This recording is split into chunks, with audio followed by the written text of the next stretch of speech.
बारिश आई थी। पकोड़े बनाते हुए प्रिया खुद में बड़बड़ा रही थी। पकोड़े नहीं हो गए, जी का जंजाल हो गए। अरे बहू कहाँ रह गई, जल्दी ला पकौड़े। पेट में चूहे दौड़ रहे, प्रिया जल्दी लाओ ना। भूख लगी है, जल्दी लाओ पकौड़े। जल्दी जल्दी पकौड़े तलकर प्रिया बाहर लाकर सभी को सर्व करती है। पहली बार में कढ़ाई में इतने ही पकौड़े उतरे हैं पापा जी, मैं अभी और लेकर आती हूँ।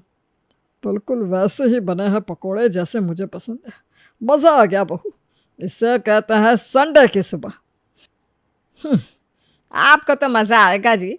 आपकी पसंद के कच्चे आलू के पकौड़े जो बनाए बहू ने, वो भी बिना मिर्च के, मेरे तो गले से ही नहीं उतर रहे बहू। मैं अपनी थाली के पकौड़े तेरे पापा जी को दे देती हूँ, तो मेरे लिए मिर्च और आलू के साथ में पकौड़े तल दे। अब ऐसा नहीं होना चाहिए ना कि नाम भी हो गया कि सास को पकौड़े खिलाए और सास बेचारी को पकौड़े नसीब भी नहीं हुए। मम्मी की बात में दम तो है प्रिया, संडे की सुबह है, अब सभी का मन अच्छा खाने को तो करेगा ही। काम तुम कर ही रही हो तो सबकी पसंद का भी ध्यान में रख कर दो। तो मेरे लिए लंबे लंबे पकौड़े। ये चमाट मारूंगी ना, ये फ्रेंच फ्राइज देखकर अब तुझे सब कुछ लंबा लंबा ही चाहिए। ये क्या बात हुई बहू, अब मेरा पोता खाना भी नहीं मांगेगा क्या? जैसे पकौड़े उसने बोले हैं उसके लिए वैसे ही पकौड़े बनाना।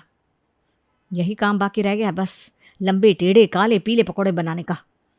प्रिया रसोई में जाकर अपनी सास के लिए मिर्ची के पकौड़े तल कर लाती है और अपने बेटे के लिए फ्रेंच फ्राइज के शेप के पकौड़े लाती है। नाश्ता खाकर सभी आराम से अपने अपने कमरे में चले जाते हैं। सभी के लिए पकौड़े बनाते बनाते ना बेसन बचा है ना ही मेरे शरीर में ताकत। सुबह बनाया हुआ नाश्ता भी तो बेकार हो जाएगा, इसे कौन खाएगा, मुझे ही निकलना होगा।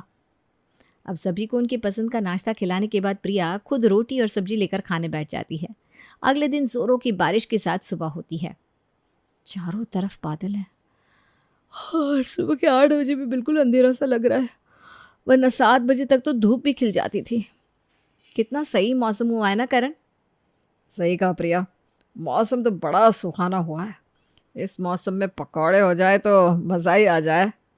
तभी अपने कमरे से आंख मसलता हुआ विनोद बाहर आता है और ये सुनते ही कहता है, अरे पकौड़े बन रहा है तो मैं भी खा लूँगा। अभी कल ही तो पकोड़े बनाए थे मैंने करण, और उसके पहले भी लगातार 3 दिनों से मैं पकोड़े ही तो बना रही हूँ। तो कहीं लिखा हुआ है क्या बहू कि लगातार 3 दिनों तक पकोड़े बनने के बाद चौथे दिन पकोड़े बन जाने पर आसमान टूट पड़ता है? नहीं ना, तुझे तो खाना बनाने से मतलब है, वो खाना चाहे कुछ भी हो।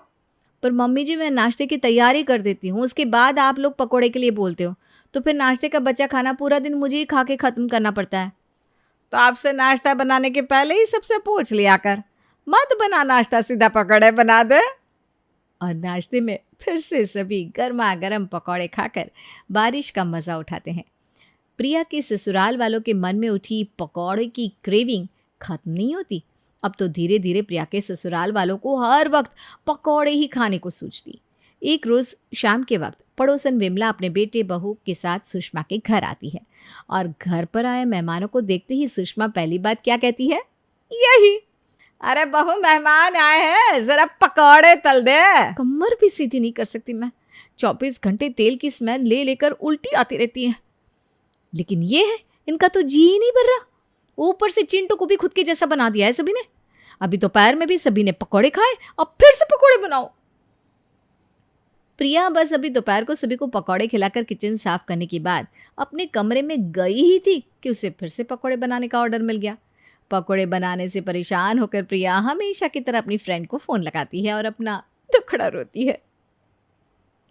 क्या बताऊँ यार नेहा, मौसम अगर अच्छा है तो पकौड़े बनवा देते हैं ये लोग मुझसे, मौसम अगर ख़राब है तब तो पकौड़े बनेंगे ही। अगर कुछ खाने का मन नहीं कर रहा तो पकौड़े बनवा दे, और पकौड़े खाने का मन बन जाए जो कि हर वक्त बना ही रहता है, तब तो पकौड़े बनेंगी। मैं तो खुद पकौड़ा हो गई हूँ पकौड़े